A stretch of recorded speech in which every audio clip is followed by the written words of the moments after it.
Yang terhormat bapak-bapak, ibu-ibu, salam Pancasila. Bapak-bapak, ibu-ibu yang melihat video saya ini, tolong jangan lupa subscribe, like, dan di-share. Sifatnya gratis. Pada hari Kamis tanggal 28 Desember tahun 2023, saya akan mengomentari gagalnya proyek food estate di akhir tahun 2023, impor beras 3 juta ton. Selama ini Indonesia kecukupan bahan makanan, dan sebelum terjadi kekurangan makanan telah mengadakan proyek food estate atau lumbung pangan dengan anggaran ratusan miliar di Kalimantan. Ternyata, untuk memenuhi kebutuhan pangan di dalam negeri, tidak bisa mengandalkan proyek food estate atau lumbung pangan untuk memenuhi kebutuhannya. Karena proyek food estate atau lumbung pangan gagal total. Semua anggaran ratusan miliar habis semua diduga dikorupsi. Padahal untuk membangun proyek food estate atau lumbung pangan terlebih dahulu menebang pohon hutan hingga ratusan hektar untuk menanam ubi. Ternyata pertumbuhan ubinya tidak baik hingga tanahnya kelihatan gersang, yang hasilnya tidak bisa diharapkan memenuhi kebutuhan pangan dalam negeri. Ibaratnya proyek food estate masuk perbuatan pengrusakan lingkungan hidup. Hutannya habis dibabat tetapi tanahnya tidak menghasilkan, hanya hamparan tanah gersang. Gagalnya proyek food estate menimbulkan dua masalah, yaitu melakukan perbuatan korupsi, yaitu proyek food estate gagal total, tetapi anggaran proyek ratusan miliar habis semua.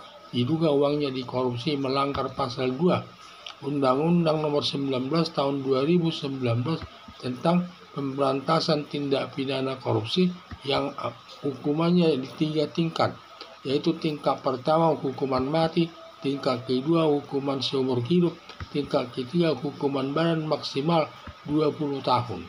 2. Melakukan kejahatan lingkungan hidup, yaitu merusak hutan dengan cara membawa hutannya ratusan hektar menjadi tanah gersang. Ancaman hukumannya cukup berat. Seharusnya penanggung jawab proyek food estate atau proyek lumbung pangan seharusnya bertanggung jawab atas perbuatannya. Ternyata tidak bertanggung jawab, malah menjadi calon presiden Prabowo Subianto sampai aparat penegak hukum baik polisi, jaksa, penuntut umum, dan KPK tidak berani menindaknya. Berdasarkan alasan tersebut, di atas tidak pantas Prabowo Subianto menjadi presiden. Setiap tahun akan mengimpor beras untuk memenuhi kebutuhan pangan di Indonesia dan tidak sanggup melakukan swasembada pangan untuk kebutuhan bangsa Indonesia sendiri yang selalu bergantung kepada negara asing. Padahal negara Indonesia terkenal tanahnya subur, seperti lagu Kus Plus, ubi saja dilempar ke tanah tumbuh subur. Harapan saya, sesubur apapun tanah Indonesia, kalau presidennya tidak bisa kerja, tanah subur menjadi tanah gersang.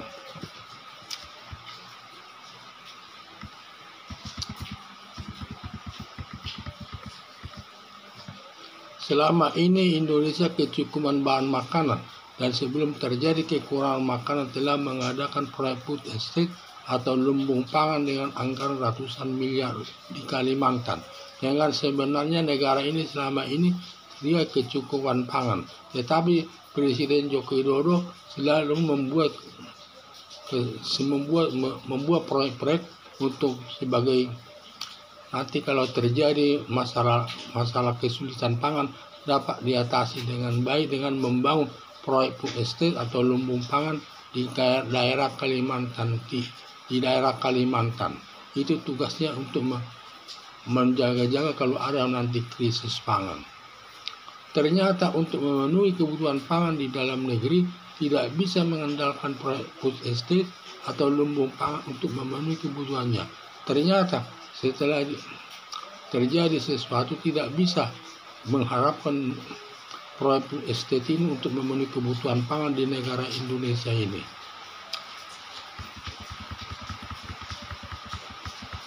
Karena proyek food estate lumbung pangan gagal total. semua anggaran ratusan miliar habis semua diduga dikorupsi. Karena tidak bisa mengandalkan proyek food estate tersebut. Karena proyek food estate tersebut gagal total, di mana biaya pembangunannya habis semua, tetapi proyeknya gagal, sehingga proyek tersebut gagal semua, tidak bisa diharapkan untuk memenuhi kebutuhan pangan masyarakat bangsa Indonesia.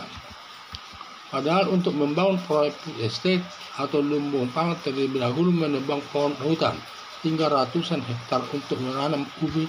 Ternyata pertumbuhan ubinya tidak baik hingga tanahnya kelihatan gersang, yang aslinya tidak bisa diharapkan memenuhi kebutuhan pangan dalam negerinya.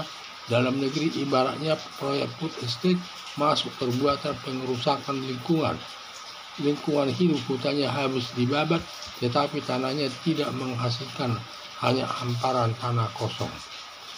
Padahal untuk membangun proyek food estate ini perencanaan sangat matang, di mana harus membabat hutan lebih 100 hektar, sehingga tanah 100 hektar itu dijadikan tanaman pangan. Tetapi kenyataannya tanaman pangan tersebut tidak menghasilkan, ibarat ada hamparan tanah padang yang tidak ada ubinya, hanya rumput-rumput saja yang tumbuh di sana, sehingga memakan kerugian, sehingga tanahnya gersang yang tidak bisa diharapkan memenuhi kebutuhan pangan untuk bangsa Indonesia sendiri.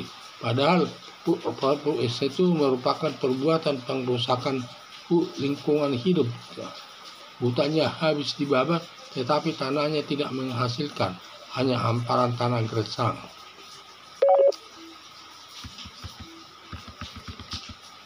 Gagalnya proyek food estate menimbulkan dua masalah, yaitu melakukan perbuatan korupsi, yaitu proyek food estate gagal total, tetapi anggaran proyek ratusan miliar habis semua, diduga uangnya dikorupsi, melanggar pasal 2 Undang-Undang Nomor 19 Tahun 2019 tentang pemberantasan tindak pidana korupsi yang hukumannya 3 tingkat, yaitu tingkat pertama hukuman mati, tingkat kedua hukuman seumur hidup, tingkat ketiga hukuman badan maksimal 2 tahun. Sedangkan proyek food estate ini menimbulkan dua masalah atau merupakan kejahatan besar, yaitu satu, melakukan perbuatan korupsi, di mana proyeknya gagal sedangkan anggarannya ratusan miliar habis, sehingga uangnya tersebut diduga dikorupsi. Dan ancaman hukumannya diatur dalam pasal 2 Undang-Undang Nomor 19 Tahun 2019 tentang tindak pidana korupsi, yang ancaman hukumannya ada 3 tingkat. Tingkat pertama hukuman mati, tingkat kedua hukuman seumur hidup, tingkat ketiga hukuman badan maksimal 20 tahun.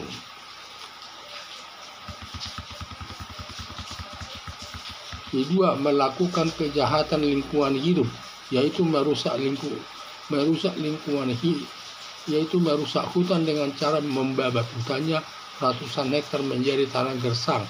Ancaman hukumannya cukup berat. Dan juga ini kejahatan yang kedua, kejahatan lingkungan hidup, di mana yang tadinya hutannya lebat dan bagus dirusak dan dihabisi semua hutannya tersebut. Ternyata hutannya tersebut tidak ditanami apa-apa, hanya tanah gersang yang kelihatan. Hanya tanah gersang yang kelihatan di tengah-tengah hutan tersebut, sehingga ancamannya hukuman berat, ancamannya cukup berat. Seharusnya penanggung jawab proyek food estate atau proyek lumbung pangan seharusnya bertanggung jawab atas perbuatannya, ternyata tidak bertanggung jawab, malah menjadi calon presiden Prabowo Subianto sampai aparat penegak hukum, baik polisi, jaksa penuntut umum, dan KPK tidak berani menindaknya. Seharusnya penanggung jawab proyek food estate tersebut harus ditindak, harus dijatuhkan hukuman sesuai dengan perbuatannya, dan dia harus bertanggung jawab atas perbuatannya. Tetapi kenyataan dia tidak bertanggung jawab atas perbuatannya, dan apalagi dia sudah dicalonkan lagi menjadi calon presiden, dan apalagi ditambah lagi aparat penegak hukum tidak berani menindaknya, baik dia polisi, jaksa maupun KPK tidak berani menindaknya, sehingga terjadi begitu saja, sehingga seakan-akan dia kebal hukum. Berdasarkan alasan tersebut di atas, tidak pantas Prabowo Subianto menjadi presiden setiap tahun akan mengimpor beras untuk memenuhi kebutuhan pangan di Indonesia dan tidak sanggup melakukan swasembada pangan untuk kebutuhan bangsa Indonesia sendiri yang selalu bergantung kepada negara asing, padahal negara Indonesia terkenal tanahnya subur seperti lagu Kus Plus, ubi saja dilempar ke tanah tumbuh subur. Jadi berdasarkan alasan tersebut, Prabowo Subianto tidak pantas sebagai calon presiden. Karena nanti kalau dia jadi calon presiden, tidak mampu dia membangun Indonesia ini. Setiap tahun nanti akan mengimpor beras dari luar negeri. Dan dia nanti tidak mampu melakukan swasembada pangan di Indonesia ini, akhirnya mengimpor beras terus dari luar negeri. Padahal tanah Indonesia terkenal subur. Seperti lagu Kus Plus, ubi saja dilempar ke tanah tumbuh subur. Harapan saya, sesubur apapun tanahnya, kalau presiden tidak bisa kerja, tanah subur menjadi tanah gersang. Jadi harapan saya, sesubur apapun tanahnya, kalau presidennya Prabowo Subianto tidak bisa kerja, tanah subur menjadi tanah gersang. Sekian dan terima kasih.